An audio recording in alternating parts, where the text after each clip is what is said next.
Oi, gente.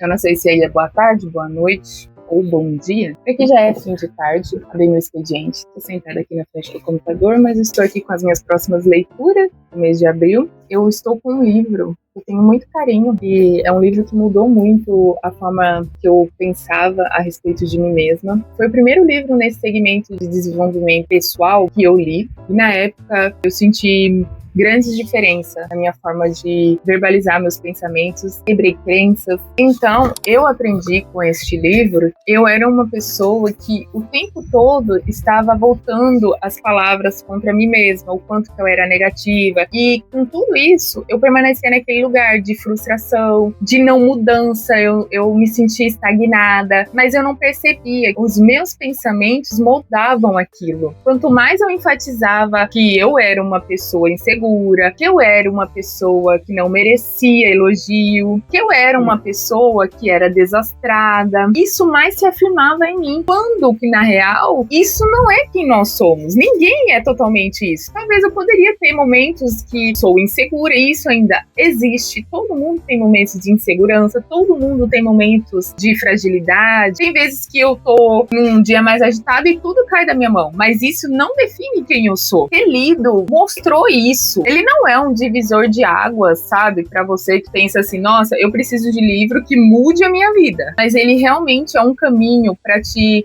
mostrar padrões destrutíveis através dos seus pensamentos e das suas falas e dos seus comportamentos com você mesmo. Essa é a minha indicação pra você, deste livro, pra te dar um direcionamento. É um caminho, porque através desse livro eu comecei a ver mudanças significativas na minha vida. E aproveitando que eu estou falando deste livro aqui, eu vou falar da minha leitura de março. Eu quis ter uma leitura mais descontraída, né? Eu falei assim, vou ver um romance. Tenho este livro aqui, minha gente, por que eu não lê-lo, né? O Morro dos Ventos Uivantes. Aí lançou o filme, eu falei assim, não vou assistir, porque todo filme que lança de livro, e é um livro que eu quero ler, ou que eu tenho aqui pra ler, eu sempre leio o livro, depois assisto o filme. Eu não consigo assistir o filme e depois ler o livro. É uma coisa minha isso. Então, minha gente, meninas, falei, vou ler uma leitura descontraída em março. Mas a verdade é que, olha o que ninguém me falou, que isso aqui ia acabar com a minha vida, acabar com a minha cabeça. Me deixou em estado de nervo terminar de lê-lo. Essa é a realidade. O dia que eu comprei este livro, eu lembro até hoje, a menina que me indicou, a vendedora lá, falou assim, você gosta de romance? Você vai amar este daqui.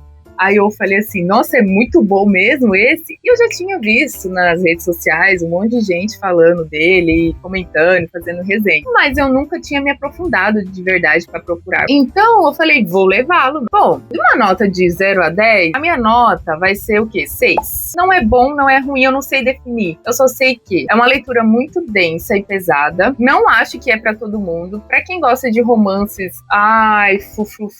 histórias, sabe, coloridas, não é. É um livro de um romance doentio sobre vingança, ódio, violência, muita violência, relacionamentos entre famílias bem destrutíveis. E basicamente a história é em volta de dois personagens principais, que é o Heathfield e a Catherine. Bom, começa com eles. Primeiro que Catherine tem um irmão e seu pai. Heathfield só entra na história depois que seu pai chega de uma viagem com ele, um garoto que ele encontra por aí, e leva pra casa para criar como seu filho. O irmão de Catherine odeia Heathfield, mas Catherine nutre um apreço, um amor muito grande por eles. E eles, viram amiguinhos. A própria Catherine fala aqui que Heathfield e ela mesma é uma única só pessoa. Então, começa aí esse romance doentio. Passa-se os anos, Heathfield sendo protegido pelo pai de Catherine, né? Ele aproveita dessa proteção, porque o irmão de Catherine odeia ele, mas acontece que o pai deles, né, morre, e aí é onde se encerra esse privilégio de Heathfield, onde o irmão, ele assume ali, né, os bens da família